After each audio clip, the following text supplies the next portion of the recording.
दादाच निवडून येणार, घड्याळच निवडून येणार. की त्यांचे पुढारीचे साखळी एवढी मोठे तिथंपर्यंत जाऊ शकत नाही माणूस.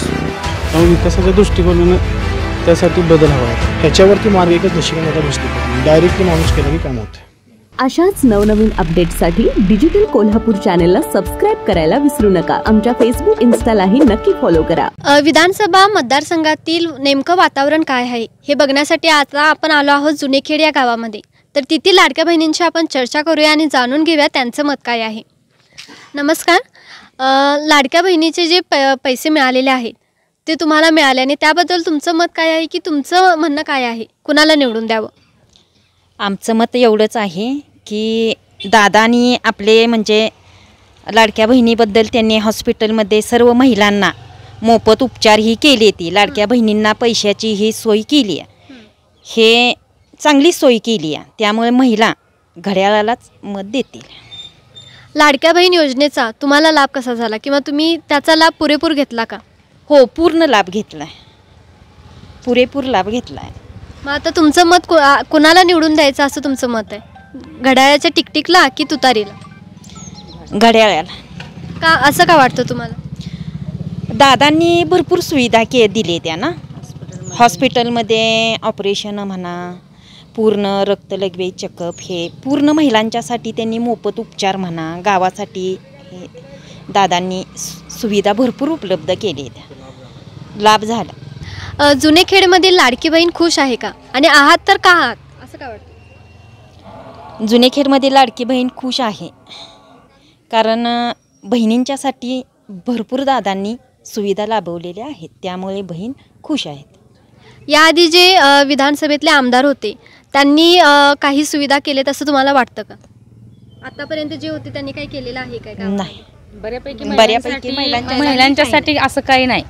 आता ही जी दादांनी राबवलेली आहे 1,500ची लाडकी बहिणीची योजना, ही महिलांच्यासाठी अतिशय उपयुक्त आहे. प्रत्येक महिला या योजनेमुळे आनंदी आहे आणि आम्ही एकच म्हणतो, रामकृष्ण हरी, आमचं घड्याळ सगळ्यात लय भारी. जयंत पाटील यांच्या विरुद्ध लढत चालू आहे, तर तुमचं मत काय आहे की या दोघांपैकी कोण निवडून येईल आणि तुम्ही कुणाला मत देणार? मी निशिकांत दादांनाच मत देईन, कारण त्यांनी हॉस्पिटलचे महिलांच्यासाठी हॉस्पिटलचं काम चांगलं केले आणि त्यांना आरोग्यदूत म्हटलं पाहिजे. हॉस्पिटलची कामं, बऱ्यापैकी मोफत उपचार हे सगळं केले. पर लाडक्या बहिणीचा लाभ सगळ्यांना भेटलेला आहे, हे सगळं केले. त्यामुळे निशिकांत दादाच निवडून आले पाहिजेत. तुझं काय मत आहे? मला असं वाटतं की निशिकांत दादाच येतील, कारण मीपणा जो आहे म्हणजे आत्तापर्यंत 35 वर्ष झाला जो चालला आहे तो संपवण्यासाठी निशिकांत दादांनाच आमदार केलेलं योग्य आहे. मीपणा म्हणजे नेमकं काय? म्हणजे मीपणा म्हणजे इथं प्रत्येक फक्त आपल्या म्हणजे आपल्या लोकांना, आपल्या पार्टीतल्या लोकांना फक्त म्हणजे हे करायचं, सांभाळून घ्यायचं, जॉब द्यायचे. किंवा आत्ता सध्या युवांच्यासाठी काय की नोकरीची गरज आहे, तर निशिकांत दादांचं असं असतं की विरोधक असला किंवा कुणाच्याही घरातला असू दे, पण तो आपला पेशंट आहे, तर त्यामुळं पेशंट हा आपल्या देवासमान आहे. त्यामुळं कुठला विरोधक आहे का तो कुठल्या पार्टीचा हे न बघता तो पेशंटची त्या म्हणजे एका देवाप्रमाणे काळजी घेणं हे म्हणजे हे त्यांचं हे असतं, म्हणजे म्हणणं असतं. म्हणजे तुझं असं मत आहे की म्हणजे त्यांनी आरोग्याच्या ह्याच्यामध्ये जसं केलं आहे तसं शिक्षणामध्ये त्यांनी आजपर्यंत काय काम केले काय, त्याचा लाभ तुम्हाला झाला आहे का? शिक्षणाबाबतीतचं तर म्हणजे जास्त मला काही माहिती नाही आहे, पण मी आणि माझी बहीण आम्ही आमच्या दोघींची म्हणजे जे आपलं प्रकाश हॉस्पिटल आहे तिथे म्हणजे मोफत उपचार झालेत. म्हणजे काय, मला सोनोग्राफीसाठी बाहेर खूप पैसे असतात, म्हणजे 1,500 तरी, पण सर्वसामान्य लोकांना परवडणारं नसतं ते. पण दादांच्या मार्फत हे आम्हाला सगळे मोफत उपचार भेटले आणि चांगल्या प्रकारचे उच्च दर्जाचे म्हणजे डॉक्टर्स वगैरे आहेत, त्यामुळं व्यवस्थित आमचं म्हणजे उपचार होतात तिथे. तुमचा कौल काय आहे, कुणाला निवडून देणार? आम्ही निशिकांत दादांना पाठिंबा दिला. आता निशिकांत दादांच्या विरोधात जयंत पाटील जे आमदारकी निवडत आहेत म्हणजे निवडणूक लढवत आहेत, तर त्याबद्दल तुमचं काय मत आहे? तुझं काय मत आहे? जयंत पाटील साहेब म्हणजे आहेतच, 35 वर्षापासून आमचे आमदार आहेत किंवा सगळं आमचं गाव पूर्ण म्हणजे त्यांच्याच पाठीशी आहे. पण मी पण होते कधी काळी त्यांच्या पाठीशी, पण हळूहळू मला लक्षात आलं की नाही, आपण चुकीच्या माणसाला म्हणजे फक्त काय की त्यांचे भाषण किंवा त्यांचा दरारा युवा पिढी कशावर अट्रॅक्ट होते की जास्त भाषण किंवा एखादा दुसरा डायलॉग मारला की झालं, पण तसं नसतं. कोण किती काम करतं ह्याच्यावरती सुद्धा म्हणजे आमदार डिपेंड असतो ना. हो नक्कीच, त्यामुळेच यावर्षी चुरस चांगलीच निर्माण झाली आहे. त्यामुळे मला असं वाटतं की निशिकांत दादाच आमदार व्हावेत आणि होतील अशी खात्री आहे. आतापर्यंत म्हणजे आता तू म्हणतेस की निशिकांत दादा निवडून यावेत, त्यांना एक संधी द्यावी, तर आतापर्यंत त्यांनी या गावामध्ये काय काम केले किंवा असं तुझ्या काय निदर्शनास आले का? म्हणजे आमदार नसतानाही आमच्या गावाला निधी उपलब्ध करून दिला.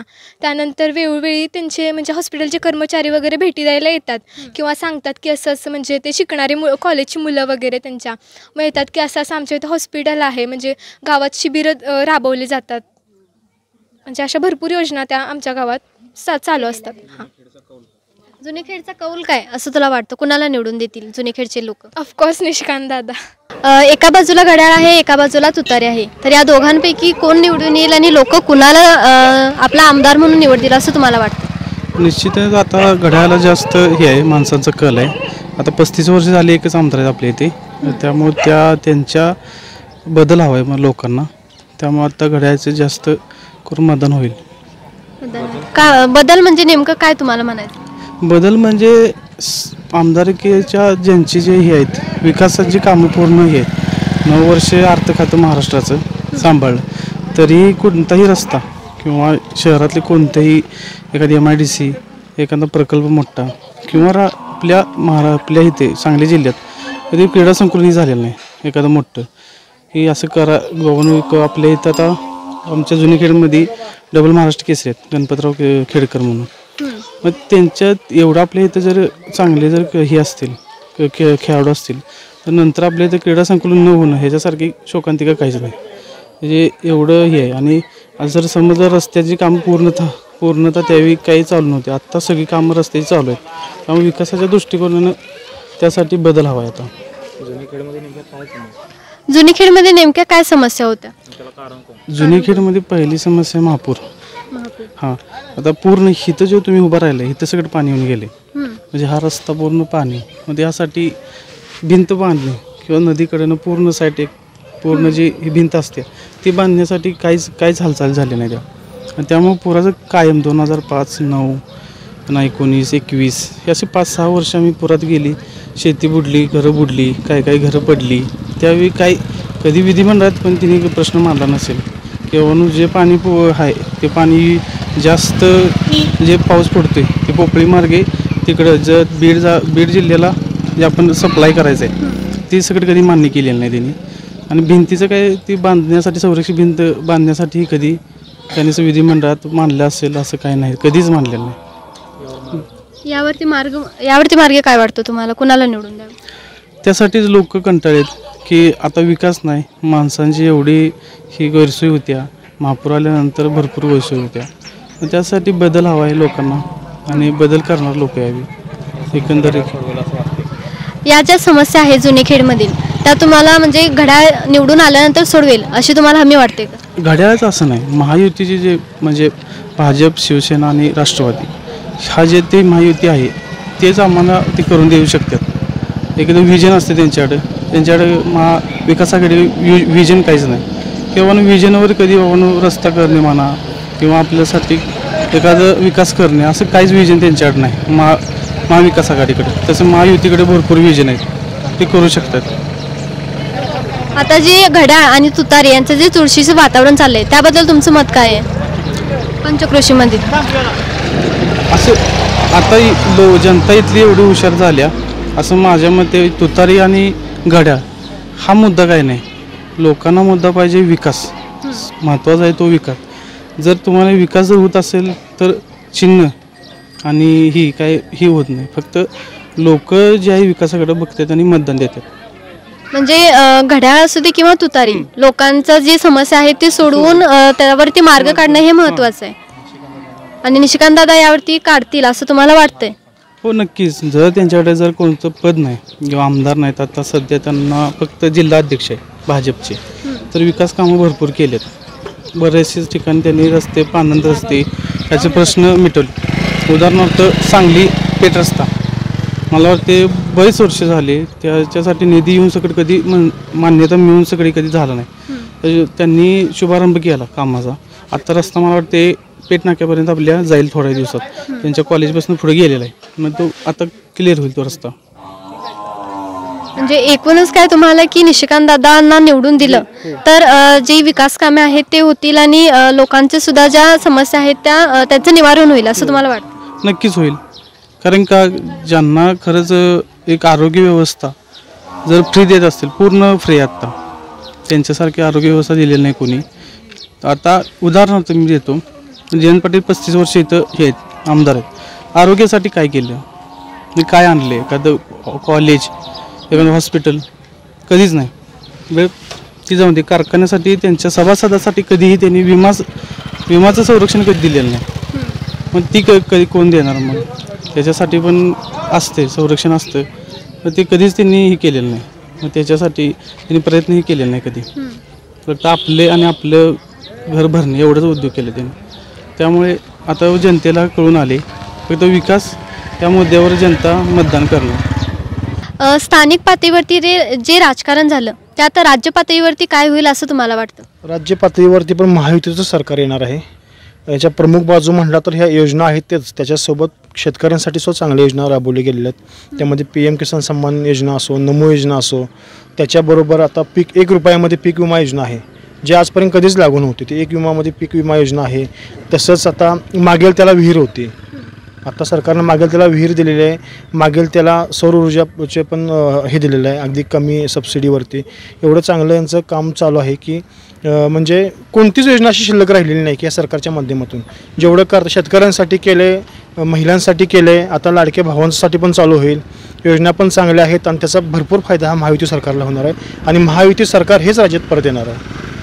म्हणजे आता तरुणांना बघायला गेलं तर बेरोजगारी हा सगळ्यात मोठा प्रश्न भेडसावतोय. तर त्याबद्दल निशिकांत दादांनी किंवा आधीचे जे आमदार होते त्यांनी काय केलेलं आहे किंवा तुम्हाला काय वाटतं याबद्दल? आधीच्या आमदारांनी रोजगार निर्मितीसाठी काहीच केलं. त्यांचे 4 कारखाने, त्यामुळे त्यांचेच कार्यकर्ते, त्यांचेच पुढारी, त्यांचेच पदाधिकारी आणि कर्मचारी त्यांच्याच घरातले, हेच फक्त इथं आहे.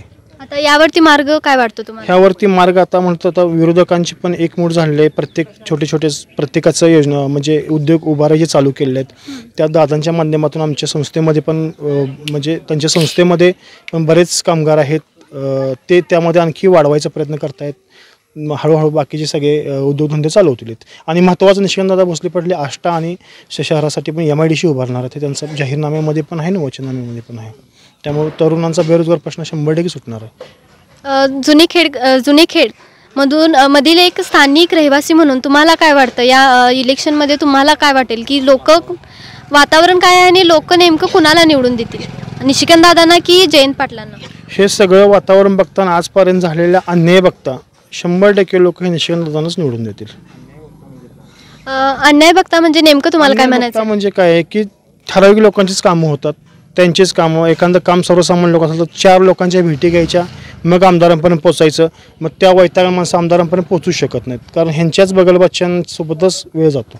म्हणजे आतापर्यंत जे काही सर्वसामान्यांची कामं अडली असतील, निशिकांत दादांपर्यंत पोहोचल्यानंतर ती पूर्ण झाली असं तुम्हाला वाटतं, पण ते जयंत पाटलांकडून झाली नाहीत. आणि दादांचं कसं आहे, ते साधे जिल्हाध्यक्ष असून त्यांच्याकडे जे कोणतं काम घेऊन जाईल ते 100% पूर्ण जातं. आणि करून पण भेटलेल्या लोकांना त्यांचा अनुभव पण आलेला आहे, त्यामुळे 100% त्याचा फायदा होणार आहे जुनेखेडमध्ये. तुम्ही विद्यमान आमदारांच्याकडे काही कामे घेऊन गेला? विद्यमान आमदारांच्याकडे आम्ही तर जायचा काही प्रश्न येत नाही, पण बरेच लोक आमचे सहकारी जातात, बाकीचे बरेच लोक जातात, पण कामात होत नाही आहेत. ॲक्च्युअली त्यांच्यापर्यंत पोचू शकत नाहीत लोक.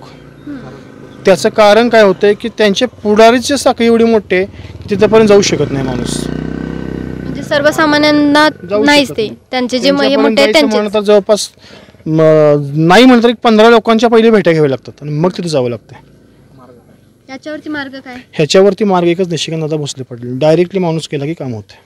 आता आपण जुनेखेडमध्ये आलेलो आहोत, तर इथे विधानसभा मतदारसंघामध्ये नेमकं काय वातावरण आहे ते आपण जाणून घेऊया येथील काही स्थानिक लोकांशी.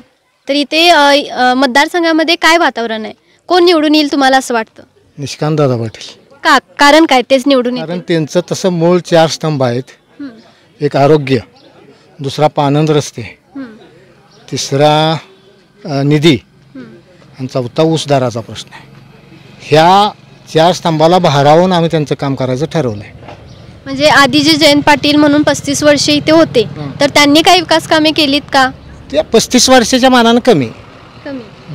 मग आता जेव्हा निशिकांत दादा आमदार नव्हते त्यावेळेला त्यांनी म्हणजे या गावासाठी किंवा काही विकास योजना केलेल्या आहेत काय सांगू शकाल का? 6 कोटी रस्त्यासाठी दिलेले आहेत आणि पाणंद रस्त्यासाठी नवेखेड जुनेखेडसाठी 2-3 पाणंद रस्त्यासाठी दिलेत. तुम्ही कुणाला निवडून द्याल? घड्याळाची टिकटिक की तुतारी? घड्याळात. पंचक्रोशीत आता सध्या मतदारसंघाबद्दल काय वातावरण तुम्ही काय सांगू शकाल? पंचक्रोशीत तसं वातावरण चांगलं आहे. जवळपास आमच्या इथून पंचक्रोशी 60% वरती निशिकांत दादा पाटील हे राहतील, कारण त्यांची कामं एवढी आहेत की आमदार नसताना त्यांनी या छोट्या गावासाठी 6 कोटीचा निधी दिलेला आहे. आणि 35 वर्षाचा जर तुम्ही विचार करत असाल तर 35 वर्षामध्ये ह्या गावाला एकही पाणंद रस्ता कुठं नाही आहे. तर 35 वर्षामध्ये एकही पाणंद रस्ता नसणारा हा निशिकांत दादांच्या माध्यमातून फक्त जिल्हाध्यक्ष असताना आपल्या इथं 6 कोटी निधी ह्या जुनेखेडसाठी गावासाठी आलेला आहे. तसंच त्याच्याबरोबर हा निधीचा विषय सोडून जर बाजूला आपण पाहिलं तर आता महाराष्ट्रामध्ये पूर्ण लाडकी बहीण योजना गाजत आहे. तशी दादासाहेबांच्या माध्यमातून त्यांच्या प्रकाश हॉस्पिटलला ही लाडकी बहीण योजना चालू केली. त्यामध्ये महिलांसाठी पूर्ण मेडिसिन फ्री आहेत, हॉस्पिटॅलिटी पूर्ण आहे, लॅब फ्री आहे, टोटली फ्रीज. आणि हे पूर्वीपासून चालत आलं तेच आता त्यांनी त्यामध्ये भर घालून महिलांसाठी अधिकच चांगलं काम केलं. त्यामुळे महिलांचाही इथं उत्कृष्ट असा प्रतिसाद चांगला आहे. तुम्हाला काय वाटतं की या म्हणजे निवडणुकीमध्ये कोण निवडून येईल, कोण आमदार होईल? ह्या निवडणुकीमध्ये 100% निशिकांतदादा भोसले पाटील हेच निवडून येणार आहेत आणि चांगल्या मताधिक्याने. कारण म्हणायचं झालं तर यामध्ये 35 वर्षाच्या काळात जेवढं काही काम केलं नाही त्यांनी त्यांच्या फक्त जिल्हाध्यक्षाच्या माध्यमातून केलं. ते सप्तपदी आमदार असताना त्यांना काही करू शकले नाहीत. तेवढं निशिकांतदादाच्या माध्यमातून काम झालेलं आहे. त्या कामाच्या जोरावर दादा निवडून येऊ शकतो. आता विधानसभा निवडणुकीमध्ये बघायला गेलं तर एका बाजूला तुतारी आणि एका बाजूला घड्याळाची टिकटिक चालू आहे. तर याबद्दल जुनेखेडमधील स्थानिक लोकांचं काय मत आहे आपण जाणून घेऊया. घड्याळाची टिकटिक का, याचं कारण काय वाटतं? का तर आजपर्यंत आम्ही दादांच्या मार्फत भरपूर योजनेचा लाभ घेतला आहे. हॉस्पिटल असू दे, प्रकाश हॉस्पिटलच्या माध्यमातून, इतर कोणतेही कामे शासकीय कामं असू देत, दादा आमच्यासाठी कायम उपलब्ध राहतात. म्हणजे विद्यमान आमदारांनी काही केलं नाही असं तुमचं मत आहे? हो, आमचं काही काम विद्यमान आमदारांनी केलं नाही, कारण की त्यांचे पुढारी आम्हाला तिथपर्यंत पोहोचूनच देत नाहीत. निशिकांत दादांनी आतापर्यंत म्हणजे जी काही तुम्ही अडचणी घेऊन गेल्या त्या म्हणजे काय ते त्यावरती मार्ग काढलाय, पण विद्यमान आमदारांनी काढला नाही असं तुमचं मत आहे? हो, विद्यमान आमदारांनी आमचं काही कामच केलं नाही. नेमकं काय म्हणायचं तुम्हाला, म्हणजे केलं नाही म्हणजे नेमकं काय? काही रोजगार असतील तरुणांच्या नोकऱ्यांसंदर्भात कुठलाही विषय असू दे आणि दवाखान्याचे विषय असतील, काही असतील, ते आमचे काही पूर्ण झालेले नाहीत त्यांच्याकडून. आता सध्या निशिकांत दादांना आरोग्य दूत म्हटलं जाते, तर याबद्दल तुमचं मत काय आहे, तुमचं म्हणणं काय? प्रकाश हॉस्पिटलमध्ये लाडकी बहीण योजना दादांनी चालू केलेली आहे. महिलांना सर्व मोफत आहे. जेवणा खाण्यापासून राहण्यापर्यंतची सगळी सोय दादांनी करून ठेवली आहे. त्यामुळे तिथं त्यांना आरोग्य दूत म्हटलं जातं. पंचकृषीचा कौल काय आहे, कौल काय असेल असं वाटतं या निवडणुकीमध्ये तुम्हाला? दादांच्याच बाजूने कौल आहे, गाड्यावरतीच कौल आहे. खेडमधील लाडकी बहीण खुश आहे का? त्या योजनेचा लाभ तुम्ही घेतलाय का? घेतलाय. तुम्हाला आता या मतदारसंघामध्ये जे आमदारकीची जी निवडणूक आहे त्याबद्दल तुम्ही कुणाला निवडून द्याल किंवा तुमचं मत काय आहे? निशिकांत दादा. का, कारण काय याबद्दल? कारण 2017 माझी डिलिव्हरी तिथे प्रकाश हॉस्पिटलला झाली, तेव्हा माझे क्रिटिकल जास्त कंडिशन हे होते, पण छान झाले तिथं, आपलं सगळी सोय छान होती. तुम्हाला काय वाटते की जुनेखेडमधील लोक कुणाला निवडून देतील, कुणाला मत दादांना? घड्याळाला. हो. जुनेखेडमधील लोकांशी संवाद साधताना सगळ्यांच्याकडून हेच ऐकायला भेटलं की निशिकांत दादांना आरोग्य दूत म्हटलं जातं. तर याबद्दल काही म्हणजे स्थानिक लोक आहेत, त्यांचा अनुभव काय आला त्यांना आरोग्य दूतांचा, ते आपण जाणून घेऊयात. तुम्हाला निशिकांत दादांना आरोग्य दूत म्हटलं जातं, तर त्याबद्दलचा काय अनुभव एखादा आला असेल तर सांगा. मला म्हणजे माझ्या मंडळीच्या टायमाला की म्हणजे महिला मुलगा एक्सपायर झाल्यानंतर माझ्या दुसऱ्या टायमाला मी सचिन पाटील यांच्यातर्फे मानसंचालक होते, त्यांच्यातर्फे आम्ही तिथं मेडिकल म्हणजे त्यांच्या दवाखान्यात गेलो. दवाखान्यात गेल्यानंतर त्यांनी आम्हाला स्वतः दादा तिथं वैयक्तिक स्वतः हजर राहून त्यांनी डॉक्टर्सनी चर्चा करून की बाबा ह्यांचे काय प्रॉब्लेम आहे ते सॉल्व करून परत आमचा तो प्रश्न सॉल्व करून घेतला. आणि माझी पैशाची म्हणजे पूर्ण माझी बिकट परिस्थिती होती, त्या टायमाला त्यांनी फ्रीमध्ये माझं सगळं ते दवाखान्यातला खर्च केला होता. या आमदारकीला काय होईल असं तुम्हाला वाटतं, कोण निवडून येईल? दादाच निवडून येणार, घड्याळच निवडून येणार. कारण काय याचं? दादांचा परिचय म्हणजे कसं, दादा स्वतः वैयक्तिक एखाद्या साध्या सामान्य माणसापतोर येण्याजोगा असं माणूस आहे, किंवा आम्हाला त्या माणसापतोर जाण्याची एवढी म्हणजे भीती वाटत नाही किंवा काय वाटत नाही, किंवा कुणाला घेऊन जाता येत नाही, कारण तो माणूस सगळ्या सामान्य माणसात मिसळण्याजोगा आहेत सामान्य माणूस.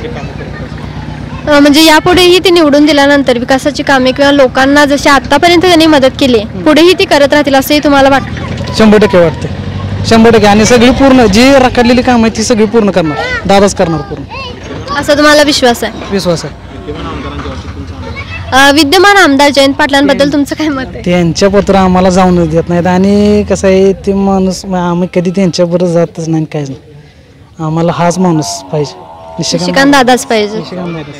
जाऊ देत नाहीत म्हणजे नेमकं काय? त्यांचं राजकारण वेगळं आहे हो, वेगळं म्हणजे नेमकं काय वाटतं? त्यांना कसं आहे घराणेशाही म्हणजे वैयक्तिक ती त्यांच्या जेवढी त्यांच्या संगतीत आहेत त्यांनाच ती धरते, म्हणजे सर्वसामान्यांना त्यांनी जवळ केलेलंच नाही, लांबच. सर्वसामान्यांना म्हणजे तुम्ही एखाद्या समजा आमचा एखादा प्रश्न असला तर ते आधी विचार करतात की हा आपल्या पार्टीत आहे, ह्या आपल्या म्हणजे आपल्याला किती मदत केली आहे ह्यानं, हे अशा पत्र जातात. तसं निशिकांत दादांचं तसं नाही, म्हणजे विरोध पार्टीचा जरी असला तरी ते विचार करत नाहीत, मदत करतात. तसं जयंत पाटलांचं नाही, नाही तसं नाही. हे होते जुने खेडकर मधले स्थानिक नागरिक. त्यांच्याशी चर्चा करून आम्हाला तरी एवढं जाणवलं की या भागामध्ये निशिकांत दादा नाच निवडून देतील लोक असा कौल दिसतोय. पण 23 तारखेलाच आपल्याला कळेल की नेमकं कुणाला नागरिकांनी सपोर्ट केला आणि कुणाला नाही. हे पाहायचं असेल तर डिजिटल कोल्हापूर चॅनेल नक्की पाहत राहा.